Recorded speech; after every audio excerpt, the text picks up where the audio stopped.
شادية. كنت موجهة أول كيمياء في وزارة التربية والتعليم، حاصلة على ماجستير كيمياء حيوي والبورد الأمريكي للتغذية. كنت عضو رقابة إدارة في المدارس، عضو منظمة اليونيسيف العلمية التابعة لمنظمة اليونسكو، وماسكة رئيس فرق جميع التخصصات العلمية على مستوى وزارة التربية والتعليم في دبي. بشارك أنا باحثة في العلوم البيولوجية، ليا محاضرات علمية في الخليج العربي ككل. رحت الكويت ورحت بعض دول الخليج، وليا ورش عمل هناك وخبرة 35 سنة في مجال التدريس والعلوم والارتقاء بالمدارس. حاليا أنا عضو فريق الاحتراف، وده يشرفني جدا.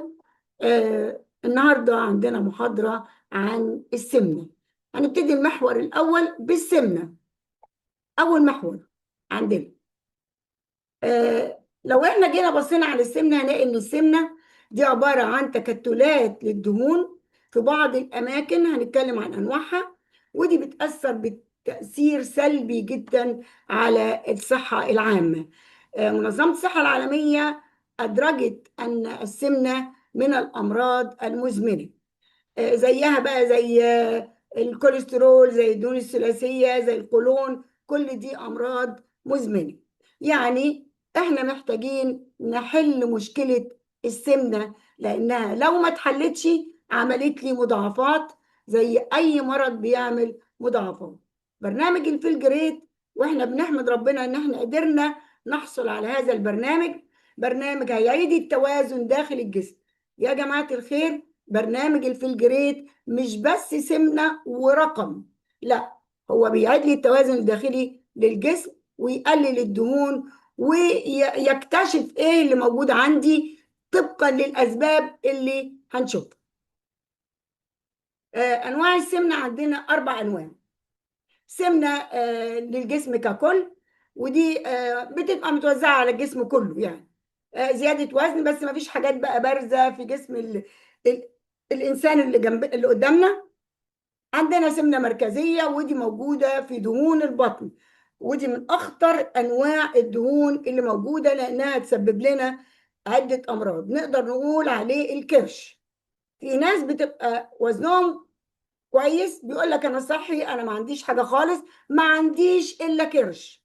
ما عندكش إلا كرش يعني عندك مقاومة أنسولين، احتمال يكون عندك مرض سكر نوع تاني، ما يكون عندك أحد الأمراض القلب والأوعية الدموية. يبقى مش هنهمل لما يكون إحنا كويسين ما عندناش حاجة غير كرش.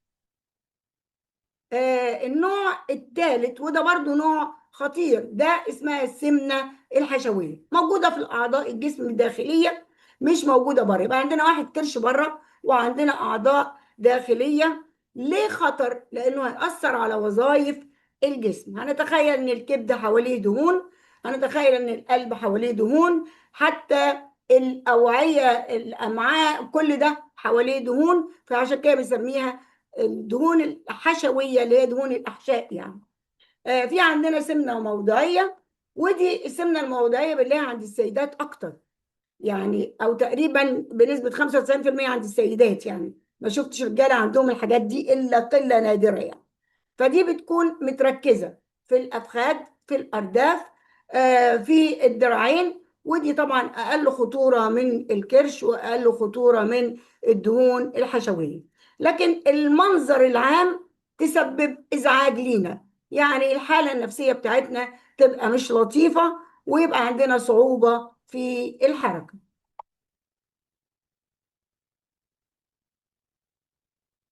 عندنا برضو الأرقام دي جايبينها من الدراسات القايمة والإحصائيات اللي موجودة. ما حبيناش نتقل عليكم في إحصائيات، لكن خلينا نقول إن حاليا أعلى نسبة سمنة موجودة مصر والسعودية والكويت. كل 3 أشخاص فيهم واحد عنده سمنة، يعني تقريبا تلت الناس في المنطقة عندهم سمنة. نيجي نقول تقريبا 32 30، أو يتراوح ما بين 30 ل 35% عندهم سمنة. يعني لو احنا بنقول 35، في ناس يقول لك ده زي الأوبئة، فهو احنا بنطلق عليه وباء صامت، لانه بيهدد حياتنا وصحتنا. حاليا دلوقتي اولادنا واطفالنا بقى عندهم هم كمان سمنه. الفلجريت هنا اصبح ضروره مش رفاهيه. السمنه مرض مزمن بتصيب عدد كبير جدا، واطفالنا كمان عندهم الفلجريت. نبتدي نديه لاولادنا من سن ال 14 ولحد فوق بقى البالغين، واللي زي حالاتنا كده كبار السن ممكن ياخدوه بطريقه امنه، لانه هو امن طبيعي ما فيهوش اي مشاكل، ملوش اثار جانبيه، له براءه اختراع، متجرب سريريا 9 سنين ورا بعض على انه ملوش اثار جانبيه وانه ممكن يحل هذه المشاكل الصحيه. نتكلم بقى عن اسباب السمنه. كلنا عارفين اسباب السمنه، نمط الاكل الغير صحي اللي احنا بناكله.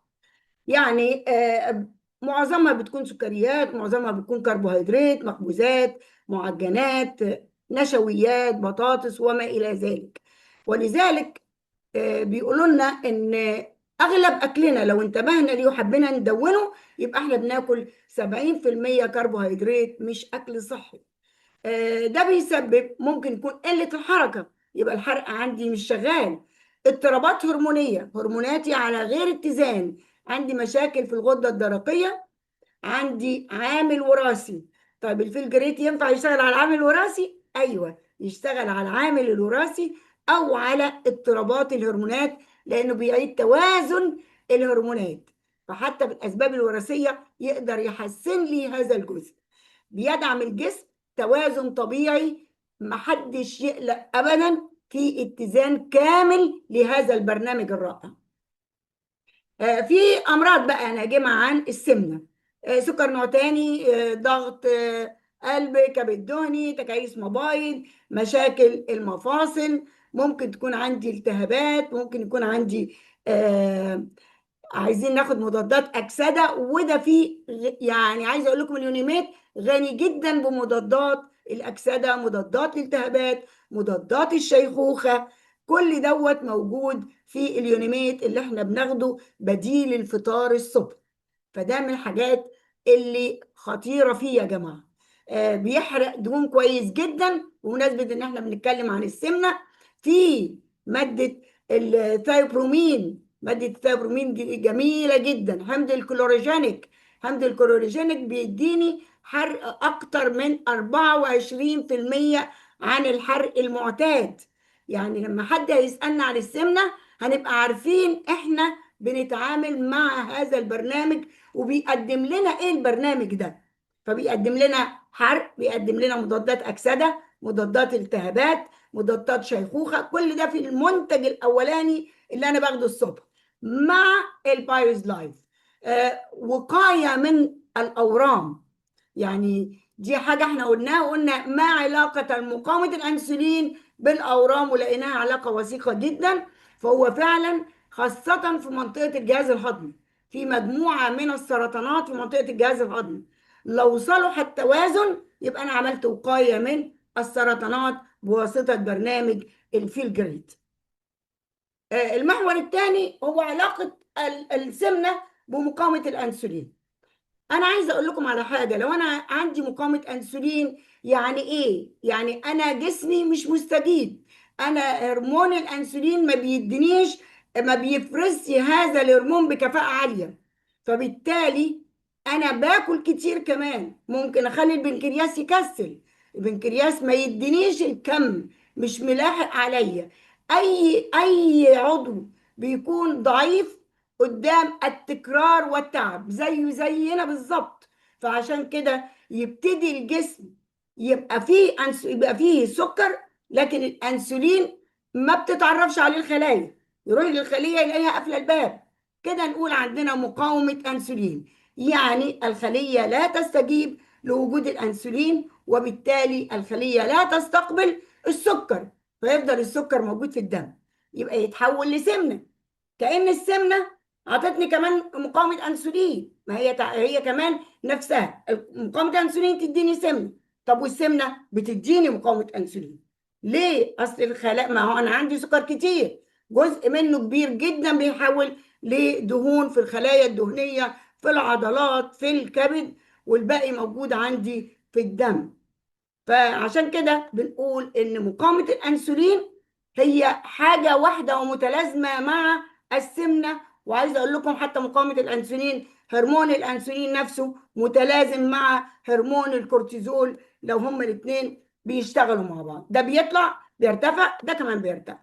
يبقى النتيجة إن في سكر هيفضل عندي في الدم، يبقى الدهون هتتراكم. طيب أنا محتاجة إيه؟ أنا محتاجة اليونيميت اللي هو منتج من منتجات الفيلجريت. ليه؟ لأن هو هيبتدي ياخد ويعمل لي عملية حرق. أنا مش هاكل الصبح، يبتدي يدور فين الطاقة ويدهاني، فيديني طاقة من الدهون يستدعيها من الكبد، يدهاني استدعيها من السكر يعمل عملية الحرق. فانا كده بقلل نسبة السكر والدهون في جسمي، يبتدي الخلايا تستجيب للانسولين، فنقول عليها اصبحت الخلايا تستعيد وظيفتها بانها تحس بالانسولين، فنقول عليها حساسية الخلايا للانسولين. فالسكر يتظبط، الحرق هيشتغل طبيعي. اذا نفس الكلام اللي احنا قلناه انا قلته بس كله على بعضه في السلايد اللي فاتت. السمنه بتزود لي مقاومه الانسولين، ومقاومه الانسولين بتزود لي السمنه لنفس الاسباب. الخلايا لا تستجيب للانسولين بشكل طبيعي، يرتفع السكر، يزيد الوزن، ادخل في مرحله ما قبل السكر. في ناس تيجي تقول لك انا امتى ابقى في مرحله ما قبل السكر؟ انا مش عايزه اقول لكم اي يعني ارقام، لكن عايزه اقول ان انا لو وصلت 6.8 يبقى انا في مرحله ما قبل السكر، ولما يبقى 7 ابقى انا دخلت اوريدي في السكر النوع الثاني، اتكلمنا عنه في محاضرات سابقه قبل كده. كده احنا عايزين نقول الاثنين متلازمين مع بعض. فهو بيقول لك انت ماشي من مقاومه انسولين لسمنه، ومن سمنه لمقاومه انسولين، انت كده بمشيني على الخطين رايح جاي. فدي كانها حلقه بالنسبه له، حلقه مفرغه مطلوب ان انا اكسرها. هكسرها عن طريق اليونيمات والبايز لايف، او بنقول عليه البالانس او السليم حسب اي دوله انت موجود فيها. هتعمل ايه؟ بتكسر لي بعضا من الهرمونات. في عندي تمثيل غذائي في الامعاء بيبتدي يديني بيحفز لي حاجه اسمها الجي ال بي 1. الجي ال بي 1 ديت بتشتغل معايا على الامعاء، اللي هي نفسها في ابره المونجارو اللي اي حد فينا بياخدها ويبقى مبسوط جدا. عايزه اقول لكم موجوده عندنا في البرنامج بتاعنا، لكن بشكل طبيعي وآمن. في عندنا امراض ناتجه عن مقاومه الانسولين، حبيت اكتبها لكم على بعضها عشان تبقوا انتوا عارفين ايه كميه الامراض اللي ممكن تسببها مقاومه الانسولين، واحنا عارفين كده ان في علاقه بينها وبين السمنه. سكر نوع تاني، كبد دهني، تكيس مبايض، متلازمه ايض، ارتفاع ضغط الدم والقلب، تراكم الدهون بطنيه او السمنه، التهابات مزمنه، امراض الاوعيه الدمويه، مشاكل في الخصوبه. لو احنا بصينا هنا هنلاقي ان في هرمون الانسولين يتلخبط، يطلع رفع لي هرمون الكورتيزول. انا بس مش عايزه بنتكلم في سمنه فهنتكلم في سمنه. قبل كده لينا محاضره كنا اتكلمنا فيها عن الهرمونات والتوازن، وازاي لما هرموني يتلخبط بقيه الهرمونات عندي بتتلخبط. فانا هنلاقي كده ليه بنتكلم مشاكل خصوبه؟ عندي هرمونات الانوثه هتتلخبط، هيجي لها تكيس مبايض، عندي التهابات نتيجة ان الدم فيه سكر يعمل لي التهابات في العظام والمفاصل والأعصاب. السكر بيلف 1000 مرة في اليوم. فتخيلوا هيعمل في جسمي ايه لو انا عندي سمنة او انا حتى مريض سكر. آه انا قلت لكم هنا ان الفيل جريت بيحسن حساسية الجسم للأنسولين. وعايزة أقول لكم إن في نجاحات كتير جدا لناس كان عندها سكر، وفعلا أنا يعني دورت وبحثت عن الناس اللي بتستخدم كمان الفلجريت، شفت إن في ناس بيتحسن بدرجة حلوة جدا، يوصل ل5.3، يوصل ل5. وفي ناس بقالها بالسنين أصلا ما بتاخدش دواء السكر، هي تخلصت من السكر تماما بفضل هذا البرنامج. بتدعم لي التوازن الهرموني، وقاية من المضاعفات الصحية. ده بالنسبة لي برنامج الفيل جريت، حبيت اربطه لكم عشان بس تبقى الدنيا واضحة قدامك. في اخطار قصيرة، يعني أعراض أنا ألاقيها ما بهتمش بيها. أنا مرهق، ممكن ما نمش كويس. طب ما هو النوم كمان مشكلة، إن أنا يبقى عندي تقلبات في المزاج. ممكن ما يكونش، ممكن تكون حاجة صحية، ما تكونش حاجة كده من الأفكار، أو أنا يمكن بفكر كتير. لا، أنا بدخل وألاقي نفسي مش عارف أنام. النوم مش منتظم، بقوم وأنام وأقوم وأنام، ما باخدش ساعة ساعتين وارجع اقوم تاني. كل دي من الاعراض بتاعه السمنه ومقاومه الانسولين. الشعور بالجوع ده وارد. الشعور بالجوع ده حتى اللي عندهم سكر دايما يقول لك انا جعان، انا جعان لاني انا عندي سكر. وممكن يحصل لي فيه نزول للسكر في الجسم، وابتدي احس بالجوع، ويبتدي هرمون الجريلين يشتغل، انا جعان. وهرمون الليبتين ما يدينيش، اللي هو هرمون الشبع، ما يدينيش الاحساس بان انا اوريدي انا واكل.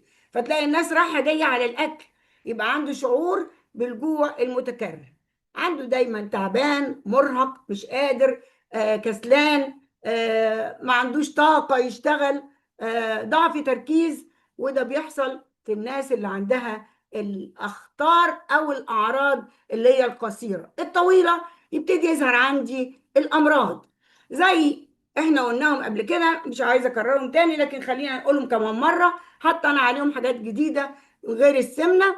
بيديني نفس الشيء، سكر نوع تاني، الضغط والأمراض والأوعية الدموية، الكبد الدهني وأمراض الكبد. ليه؟ كبد الماء والدهني ممكن يتطور لالتهاب كبد، ممكن يتطور ل والعياذ بالله سرطانات. مشاكل الكلى ممكن توصل لفشل كلوي، ويبقى فشل كلوي مزمن. مشاركات عندي. طيب، مشاكل المفاصل والعظام عشان زيادة الوزن، تكيس المبايض. قابلت ناس كتير جدا مرضى في تكيس المبايض، وللأسف ما عندهمش الثقافة. فاحنا محتاجين نعمل توعية للناس دي. الناس دي ما زالت بتتخيل ان الوصفة اللي من عند العطار هي اللي هتجيب النهية يعني، والكلام ده طبعا مش صحيح.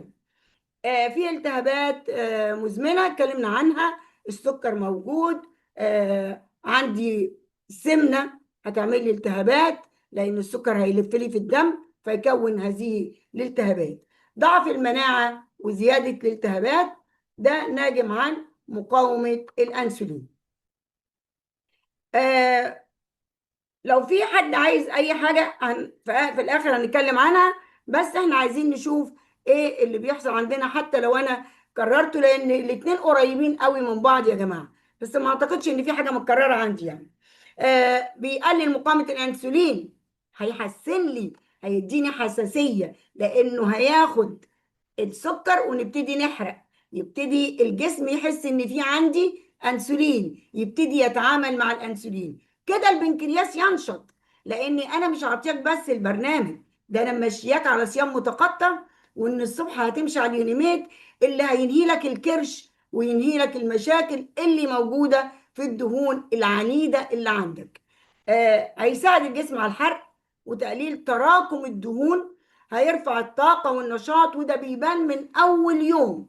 صدقوني، يعني من اول يوم، يومين، ثلاثه بتبقى في قمه نشاطك لما بناخد اليونيميت الصبح.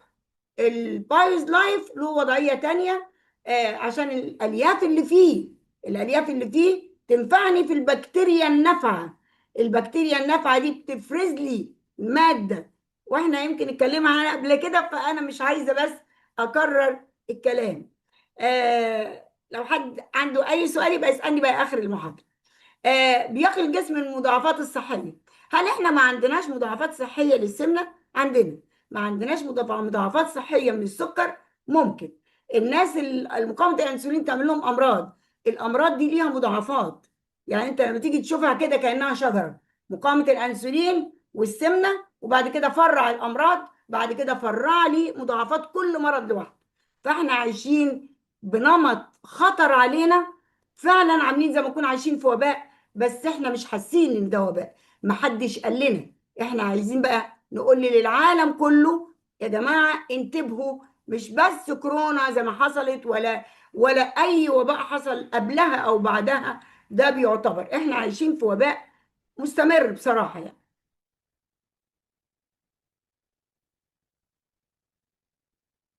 هنا عندنا فوائد اليونيميت. انا اليونيميت حابه اقول لكم عن الكلور، يعني انا مش هقول الكلام اللي موجود هنا، هزود عليه شويه. اليونيميت فيه حمض الكلوروجينيك، انا قلت لكم عليه. هذا الحمض الثيروبومين فيه، ولسه كنت بقول لكم انه بينظم لي البكتيريا النافعه. فالبكتيريا بتحفز هرمون الجي ال بي 1. الجي ال بي 1 بيطلع من عندي من الامعاء والقولون، هيبتدي يدخل على ال... هيتفرز في الامعاء يعني، هيبتدي يعمل لي افراز او يحفز لي افراز الانسولين.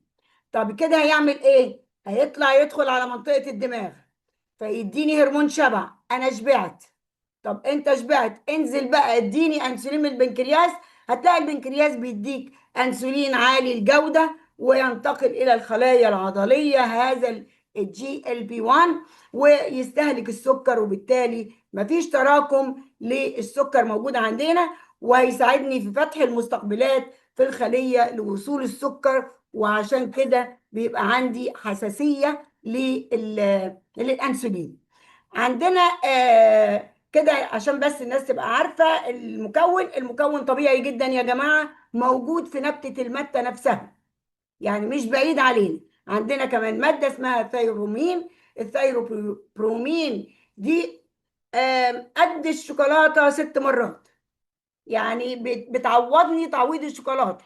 وعايزه اقول لكم ان اليونيميت موجود فيه هرمون السيروتونين، اللي هو بيديني راحه وبيديني نوع من تقليل التوتر والتقليل والتقلبات المزاجيه. فبالتالي بحرق كويس، بيديني احساس كويس، فبيقلل لي هرمون الكورتيزول، وانا بشتغل على جسمي من جوه، او البرنامج بيشتغل على جسمه، على الجسم من جوه. انا واحده من الناس، ولادي لما سالوني انت بقيتي كده ليه يا ماما، قلت لهم مش انا، بامانه قلت لهم مش انا اللي عملت كده، الفيلجريت هو اللي عمل كده.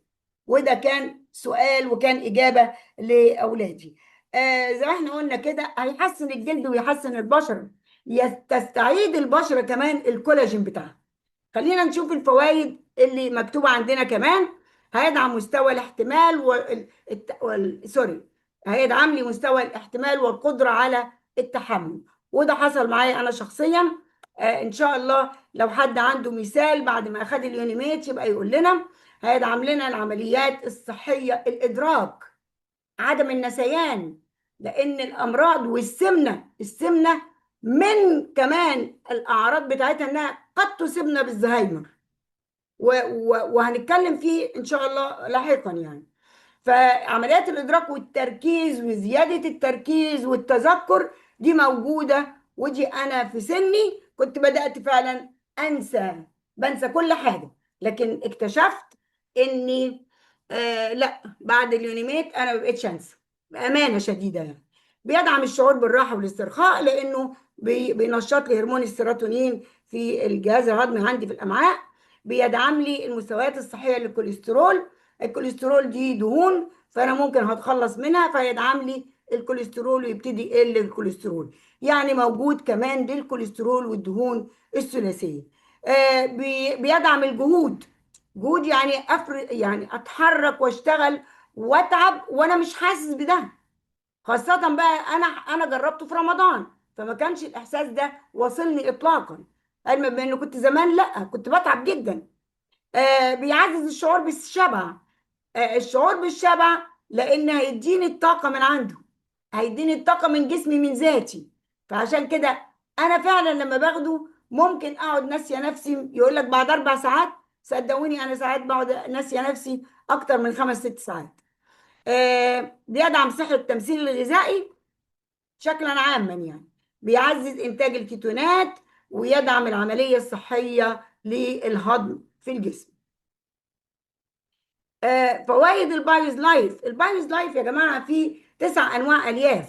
في عندي صمغ عربي، صمغ الخروب، وشوفان، والكيتون، ويونيسيتي اكس 7، حاجات كتير جدا، 9 بالظبط بيخشوا عندي في معدتي. عشان كده نقول لك خده قبل الوجبة بربع ساعة. ليه؟ احنا محتاجين ان هو يجمد شوية، يسمك شوية. فلما يسمك يديك الشكل الهلامي. ليه؟ لو حضرتك كلت انت هتاكل بدون حرمان، فلو انت كلت هيمتص الكربوهيدرات والسكريات اللي انت بتاخدها ويأخر هضمها. طب والباقي؟ الباقي هينزل بيه، ده هينزل عندك، يعمل لك يغذي البكتيريا النافعه اللي احنا بنقول في الايض هتتكسر وتدينا تحفز لنا GLP-1 عندنا. بيساعد الجسم على كبح يعني كبح الشهيه، لانه هيملى لي معدتي بنسبه 40%. فانا لما اجي اكل مش هلاقي ده. انا بس هخلص على السريع، لان بيدعم المستويات الصحية والطبيعية للسكر، بيساعد في تقليل امتصاص الجسم للكربوهيدرات، يدعم سوري أنماط الأكل 4 4 12، وده نوع من أنواع الصيام المتقطع، ويدعم الإدارة الصحية للتوازن. أنا أتمنى أن تكونوا يعني لميتوا بالموضوع، ان شاء الله يكون عجبكم المنتج. للناس الجديدة علينا، احنا عارفين منتجنا منتج قوي جدا، منتج خرافي، معجزة. انا مسميها المعجزة، منتج معجزة فعلا. فان شاء الله اي حد فيكم حابب ياخد خلفية اكبر، اهلا وسهلا بيه، يقابل اللي دعاه على المحاضرة ويتكلم معاه، وهو اكيد هيقول لك معلومات كتيرة تفيدك حسب المرض والحالة الصحية اللي انت فيها ونشاطك البدني. اي حد عايز يقول اي سؤال يتفضل معايا.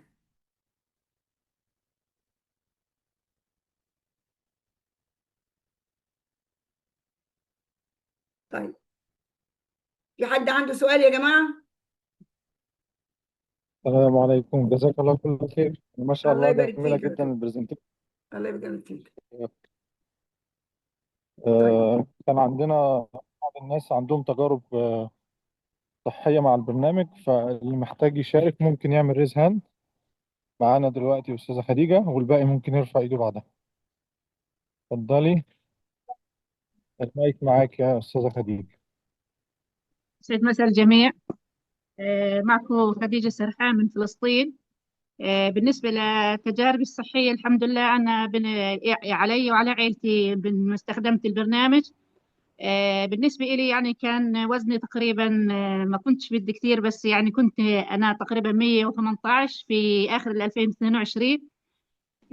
وأنا بعرف شو يعني دايت وشو يعني حرمان، شو يعني برامج صحية، وعانيت يعني الحمد لله.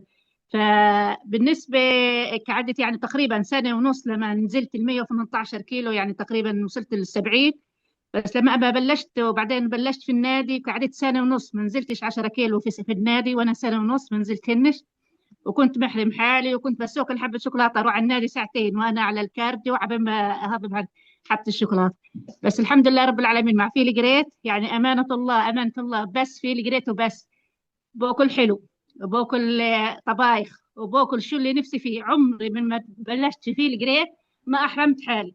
وانتوا الحين بتشوفوني، هل اللي باكل هالشوكولاته وباكل هالمناسف وباكل بنصح ولا بنصحش؟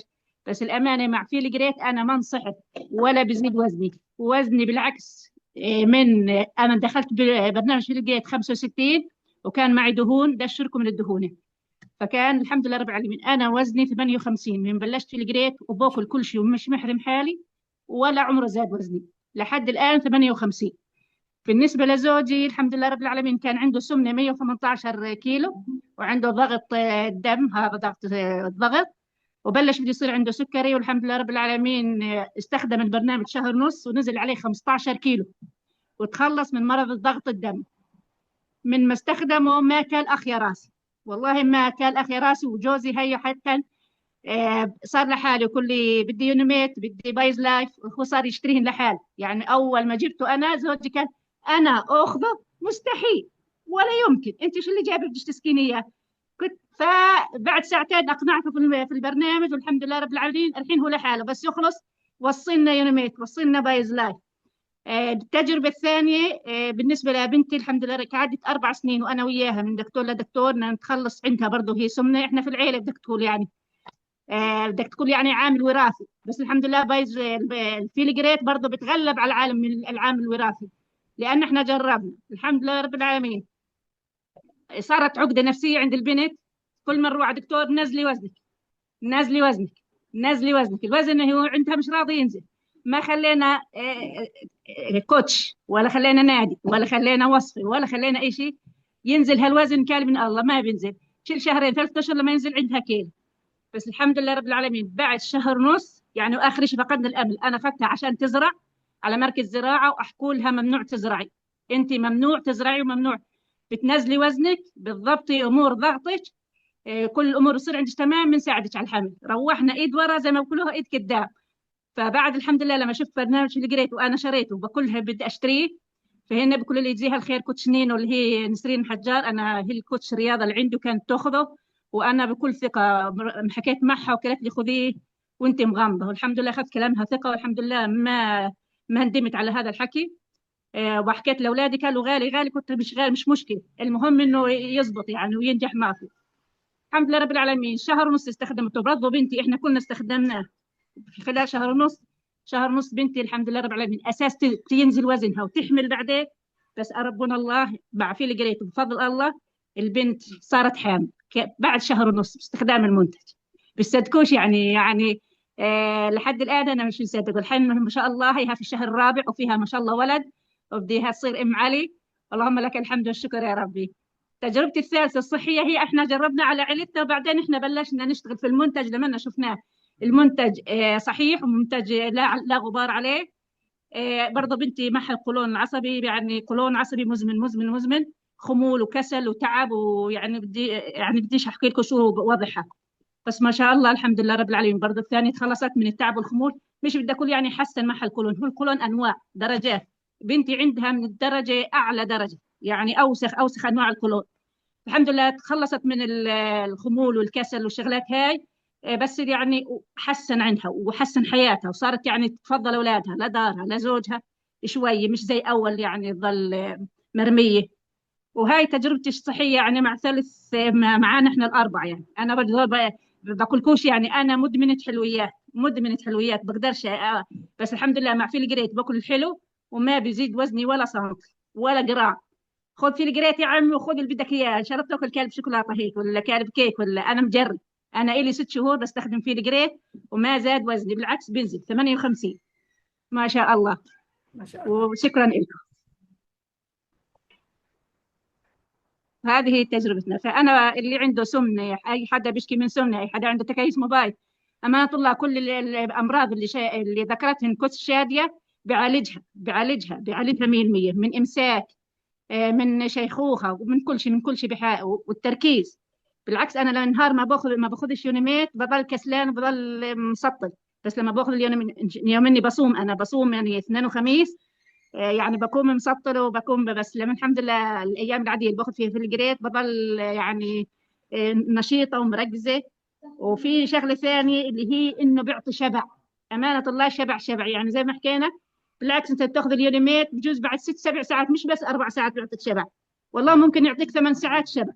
بعزز الصيام المتقطع. يعني اي واحد ممكن يقول انا عادي، انا لو اصوم صيام متقطع بنزل وزني.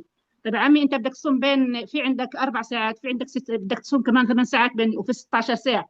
شو اللي بده يساعدك على هذا الصيام؟ الفيل جريت اللي هو البايز لايف واليونيميت، امانه الله هن برنامج ما شاء الله عليه، والحمد لله رب العالمين من تجربتنا للمنتج اشتغلنا فيه وحبينا نفيد الناس وننشر الخير بين الناس. ويعطيكم الف عافيه.